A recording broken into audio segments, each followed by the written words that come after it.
Mga flower shop amat-amat na sa pagbaton sa bookings duwa ka adlaw antes ang Valentine's Day.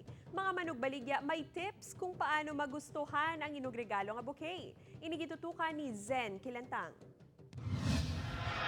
Nag-alabutan na ang mga nanari-saring abulak sa mga flower shop sa Iloilo City para handaan ang demand sa mga manugbakal sa adlaw sang paghigugma. May mga imported kag local flowers nga pwede mapilian. Sa subong, masako na sa pagbaton sang bookings ang mga manugbaligya. Si Charlie nagbakal na sang bulak para sa iya kahagugma, agud iya ini mapasadya. Hindi mo ma-explain di kung ano kalipay kung mahataga mo siya sa flowers for Valentine's.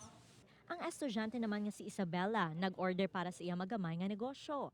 For Valentine's, good sa gina-prepare namon para sa mga customers namin nga nagsalig sa amon. Suno sa manugbaligya, kinahanglan nga eye-catching ang flower arrangement para maluyagan sang imo nga partner ang imo iregalo. Dapat swak man ang plant materials nga gamiton kag balanse ang komposisyon sa mga bulak.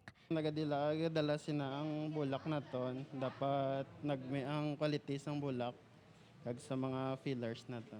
Meron kami mga sinamay, mga Chinese pepper, kung ano, depende sa gusto nila. Ginapanugyan na naman ang mga customer nga magtemprano pa sa pagbakal sang bouquet, agud mas makapili sang preska nga bulak para sa hatagan nga pinalangga. Upod kay Romel Porquia, Zen Kinantang, One Western Visayas.